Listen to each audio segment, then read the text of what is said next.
Oh. Welcome back to another episode of Inside the Crosshairs. My name's Jay. And I'm Seth. And today we got another video for you. We're coming at you with the 40 caliber today. 40 cal fun. I know a lot of you guys gonna hate this, but I like 40 cal. Haters gonna hate. Yeah, we got a Gen 3 Glock Model 22 chambered in 40 cal. So here she is. You guys have probably seen this if you've been frequently watching the channel. It's my EDC, and today we're going to talk about it a little bit. I really like these guns. We call them, I know some people call them the four-way freak. You ever heard that term before? No, that one I hadn't heard. Yeah, no. Because they're pretty modular. You can shoot a bunch of different calibers through them. So they hold 15 rounds. You know, everybody for the most part has seen a Glock.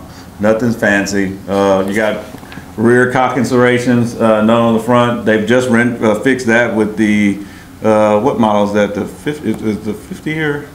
No, well, the Gen 5s have Gen 5. Gen 4s have the serrations also. I know the Gen 5s have the front serrations. I thought it was just the Gen 5s. Yeah, so the Gen 5s have that. It took 5 Glock, 5 generations. Yeah, so we finally got that. I got a couple upgrades on it. Got the Triticon night sights on it. They're metal as well. You know, I'm a night sight guy. And that's a big improvement over that old stinking Glock horseshoe. Yeah, with the plastic on it. Everybody, I don't have a picture of it, guys, but trust me, you can go on the internet and find them. It's everywhere. This is the most popular handgun in the world. So you've seen these in movies and prop guns. And everything else. Don't let old Baldwin get a hold of it. Yeah, don't let him get a hold of it.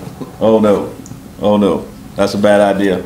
But besides that, the Glock Triggers to me are terrible. I don't really like the stock ones. I shot mine for a while to get used to it, to train with, so you know I can get used to the feeling. But some guys like them; they can deal with them. But to me, they're terrible. They're gritty. They're heavy. Heavy. Yeah, that's the word I'm looking for. The trigger shoe is okay. I plan on changing this trigger shoe out for a flatter face trigger. But yeah, I mean nothing special. 4.49 inch barrels. This is the full size model. This one comes with the stippling in the front of the trigger guard. You do get the trigger. They cut the rise cut. Yeah, for the trigger guard. Yeah.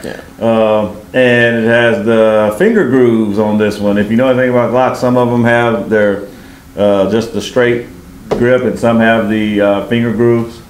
You do get a Picatinny rail in the front here. I did, with that being said, swap out the trigger. Did put the ZevTech kit in it, and I like it. It's pretty cool. It really it comes with the some springs for I want to say the striker spring. You get the I think you get a trigger reset spring. Pretty sure you get a trigger reset spring, striker spring. You get a plunger spring, and you get what else do you get on that thing? What's it called? What's the piece of the connector? You get a connector. Yeah. So all of that helps lighten it up and improve the trigger dramatically. So I'll see if I can get it on camera here. Bear with me if you can't. So you got a little bit of take up there, as you can see. Not much, and then you got some creep in there, and then it breaks. That's way better. That creep to me is like a rolling trigger, and then there's your reset, and then yeah, so it kind of has a little roll to it. You know, the funny thing about this one is when you put a dummy round in it, it doesn't roll as much. So I don't know what that has to do. It kind of definitely changes it. Which Interesting. Is weird. Yeah, we'll have to check it out on the range in between the two. Yeah, I'm not sure about that, but anywho, moving on.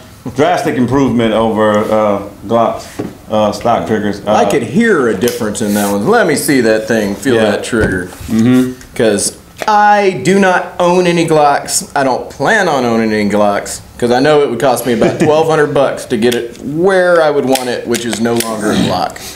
So, ooh, that is way, way better than the stock trigger. Still a little about the same in the reset, I would say, as the stock, right? I think it's a little bit shorter. A little bit shorter? Oh, yeah. Me personally. Yeah, that is way, way smoother. I don't feel that grit that I do in a regular Glock trigger. Yeah. No, that feels a lot better. My two big gripes about Glocks is the trigger and the sights, and you've solved that. Yeah. I'm also not a huge fan of the grip angle on a Glock. Feels just kind of weird. Yeah. And with my stubbier hands, they just feel like you're grabbing a 2x4. Yeah. You know, it just feels real blocky. Yeah. For me. But everything about a Glock is blocky. It surely is. Everything about Glocks are blocky. So even though I'm not a personal fan of them, I've got great respect for them. Yeah. Because they, like you said, you know, between the 1917 and the 40s, we've got you know, the most popular gun in the world, or most popular pistol in the world by far. Yeah. And you can also get a lot of them now on police trade-ins, whether it's 9mm, 40, whatever. You can get them real cheap. You can find them on all kinds of online websites. So I kind of like them. I kind of dig them. They're insanely reliable. Yeah. And the aftermarket is huge. You can get infinite. Yeah. To them. Slide from getting your slide cut to sights to, you know, magazines. It's no wonder why every carbine now that comes out, you know, everybody's first question, does it take Glock mags? That's everybody's first question, you know, because they can run their pistol mags in their carbine, you know, and I talk smack about the Glocks, but I won't buy a pistol caliber carbine if it doesn't have the Glock mags. Right. Yeah, because that reputation is there with those magazines. They make a very reliable magazine. My knocks would be that trigger, but like Seth said, we've remedied that. The next thing that I would keep an eye out for, the grip texture on the side is worthless. That's just there for aesthetics. They lied. So there's no texture to it. Right. There's no there's texture to it, but there's no texture to it. Functional texture. Yeah. There's texture to it, but there's not texture to it. If you kind of understand what we're getting at there. No. I smell what you're stepping in. You smell what I'm stepping in. So you got your stippling back here, and you got stippling within the finger grooves there, and that actually works pretty good. However, when you bring the support hand in, if you don't have a firm grip on something like a 40 cal, 45, you're shooting higher caliber stuff, 357 SIG, what you find is, you know, you have to start milking your grip because the gun is popping, you know, off of that support hand. So what I'm going to do, that can be remedied easy too with some grip tape. But you guys can get a nice, you know, 9mm 40 cal, and I actually also have the 357 SIG barrel for it. I'm probably going to get a 9, and the other caliber I think is 22. So you can shoot 4 different calibers, I think, if I'm not mistaken, out of this pistol. And they come, guys, with the low bore axis. So yeah, don't you know, fret away from your Gen 3s. You can get a nice reliable firearm.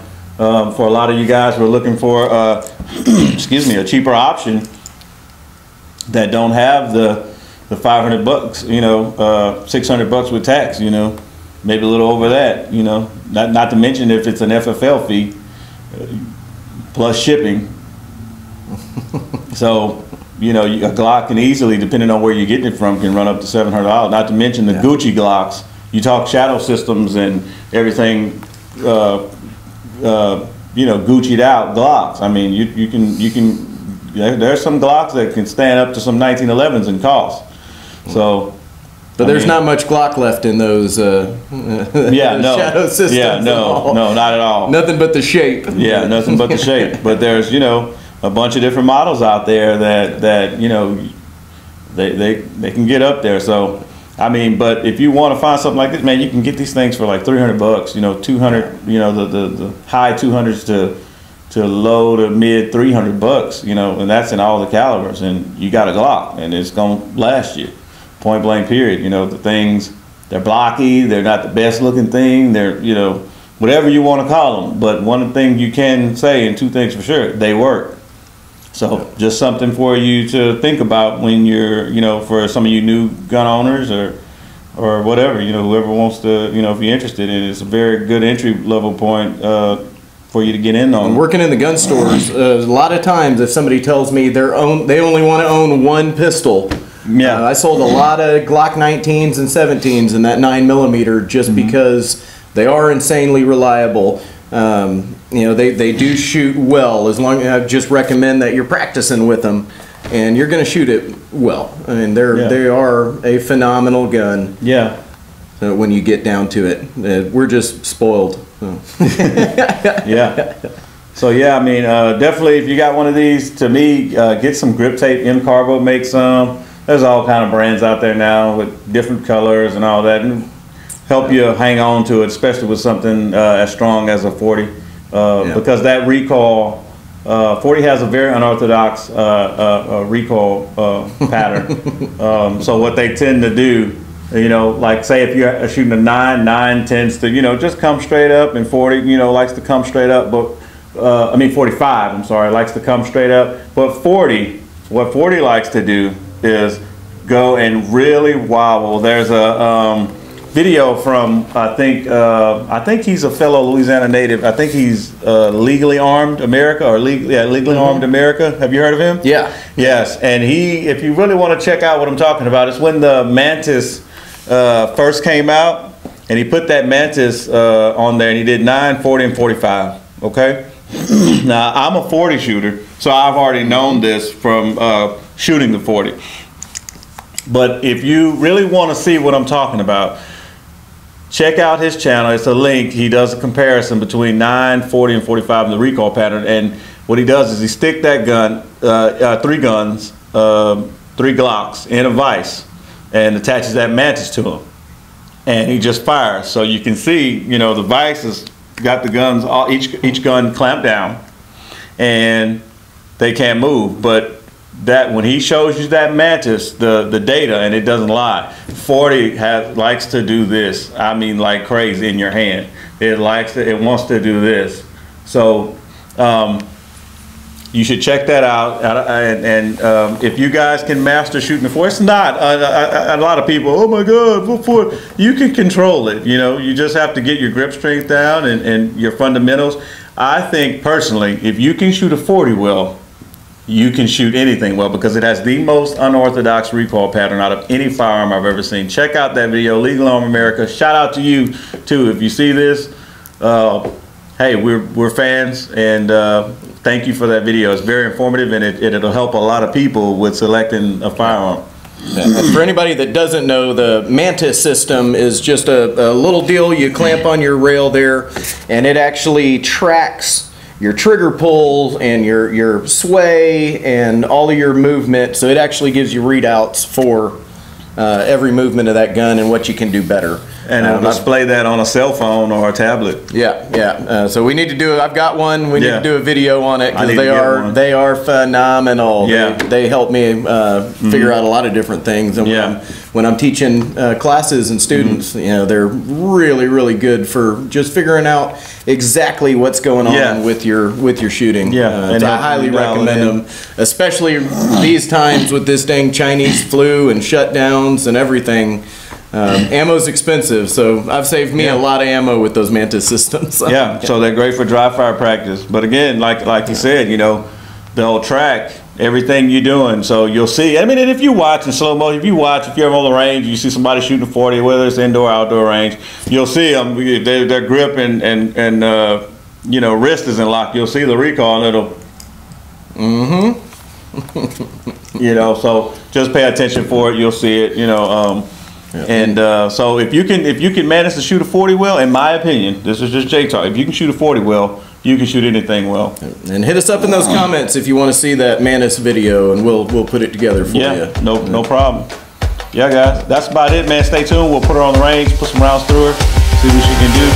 Until then, please hit that like button, share, and subscribe, and hit that notification bell. We'll see you on the next one. We love you. Take care, guys.